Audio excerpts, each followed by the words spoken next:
They're here already! You're next! You're next! You're next! You're next! Hi, I'm Bobby, and as you could tell by my happiness and excitement, I am not a pod person.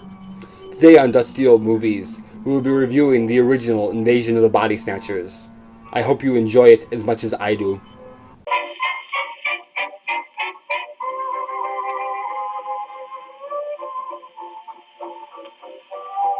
Walter Wanger had been a successful Hollywood producer who had fallen on hard times. Along with producing flop after flop, he also shot the Hollywood agent Jennings Lang, whom was having an affair with his wife Joan Bennett. Now, desperate for a comeback, he found himself working at the notoriously cheap Monogram Studios, which changed its name to Allied Artists. Then Wanger read the first part of a serialized story in Collier's magazine called The Body Snatcher. Sci-fi was huge in the 50s, and this was the project that he needed. In 90 days after the final installment was published, production began on Invasion of the Body Snatchers. The schedule was only for 20 days, with a budget of a mere $350,000, although they went a little over on both. Filming was done in multiple locations, including Bronson Canyon, which has been used in countless other movies, including the Batman TV series. And another location was the sleepy little town of Sierra Madre, California.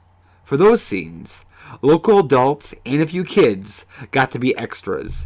And it was such a big deal, the Sierra Madre schools closed early that day. After the original cut was complete, Allied Artists ordered director Don Siegel to remove all humor from the film. They didn't think that horror and comedy mixed. And because they thought the ending was too downbeat, they ordered the filming of a prologue and epilogue and had the main story set as a flashback so that there'd be some hope at the end. Despite the low budget and studio meddling, Walter Wanger, Don Siegel, and the rest were able to turn out a science fiction classic. At a California hospital, a seemingly insane man, Dr. Miles Bennell, explains his story in flashback. Miles has been away at a medical convention and has just recently returned to his town Santa Mira. His old girlfriend, Becky Driscoll, who's recently had a divorce, is also back in town. The two discover that multiple people have been having delusions that their loved ones are actually imposters. However, they soon discover that these are not delusions. Emotionless aliens that come from pods are taking over. When the person falls asleep, the alien absorbs their minds and memories. These pod people keep growing in numbers, and Miles and Becky are on the run because they're next! What makes the movie so frightening is the very basic fear of what if the person I love or trust is different, less kind or more inhumane than I think they are. In the 1950s, there was the fear of, what if my neighbor's a communist? Or if you didn't fall into that trap, what if my neighbor accuses me of being a communist? But for contemporary audiences, it could be, what if my neighbor committed sexual assault? Or if you're gay, what if my parents or entire family are homophobic? It could apply to anything. After the opening credits were looking to the sky, and the prologue in the hospital, the eerie tone is set, and even little things, like strangers talking, or a vegetable stand being closed, takes on a dark aura. First, it's other people that notice their loved ones have changed. A little boy who is terrified that his mother isn't his mother, and a woman who thinks her Uncle Ira isn't her Uncle Ira. There is no difference you can actually see. He looks, sounds, and acts just like Uncle Ira, but there's something missing. Every time he talked to me, he always had this special look in his eye. That look's gone. There's no emotion, none, just the pretense of it. The words, the gestures, the tone of voice, they're all the same, but not the feeling. He isn't my Uncle Ira. Miles and Becky assume that they're just mentally ill, but as things get stranger, they realize that the people close to them have changed too. They try to go for help, but everyone in town has also changed. It's so creepy. First of all, they're completely surrounded. Even the operator has changed, so they're completely cut off and can't call for help. And secondly, because these pod people are so cold, they have no emotions.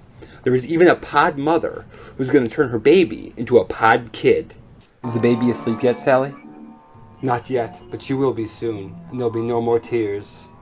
Shall I put this in her room? Yes, in her playpen.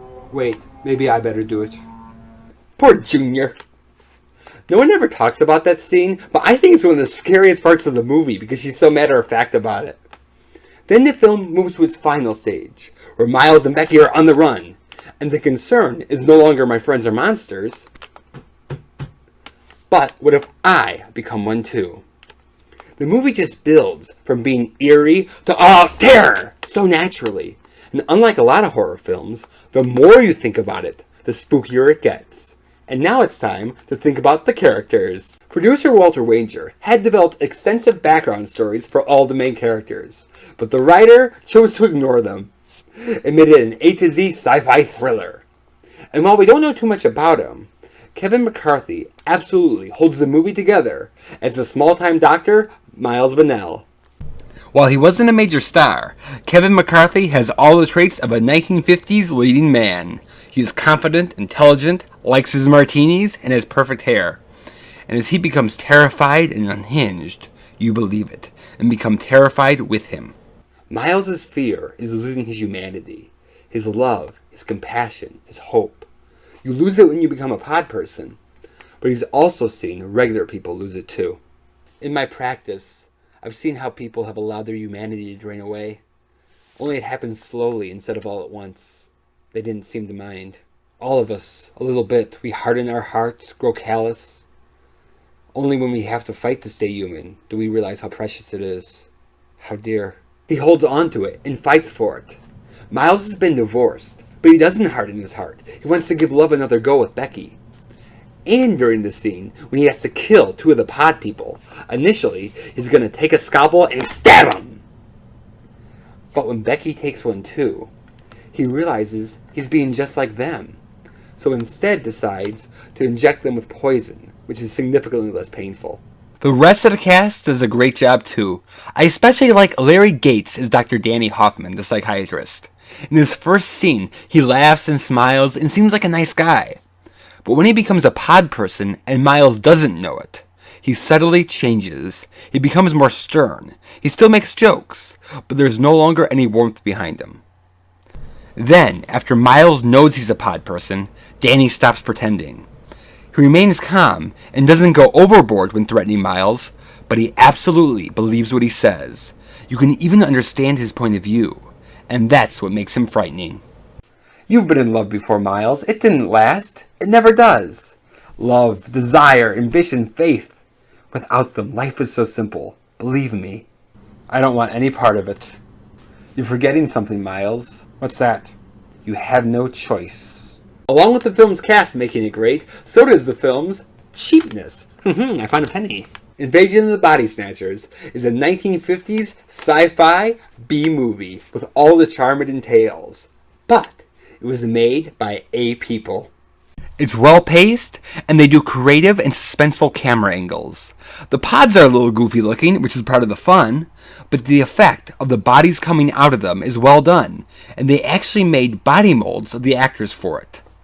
Also, aside from the basic idea, there are no other science fiction devices, like flying saucers or robots, so they're able to make the story as realistic as possible. In fact, during the scene of Kevin McCarthy screaming in the highway, it's really him, and the drivers are the stuntmen. It's so well made, and for science fiction, very realistic. And while it was often the cheaper route to take, by not relying on special effects, which could date a movie, this holds up amazingly well. So it was spooky then, and it's spooky now. Unfortunately, Invasion of the Body Snatchers was released as just another B picture, and it was on a double bill with the more typical The Atomic Man. But through word of mouth, it became a cult classic. Over the years, many have interpreted the film as a political allegory, either for fear of communism or fear of McCarthyism. However, the creative people behind the film denied that this was their intention. And to paraphrase director Don Siegel, it was more about the general loss of feelings and compassion in society as opposed to anything specific. The movie has been remade 3 times, the best one being done in 1978, where Kevin McCarthy has a cameo. Then it was remade again in 1993, again in 2007, and there's even talk about another one. The town of Sierra Madre remains proud of its Body Snatcher heritage, and sometimes they have a celebration, known as Pod Day. So I give Invasion of the Body Snatchers 4 emotionless beings out of 4. Thank you for watching Dusty Old Movies, and have a good night's sleep.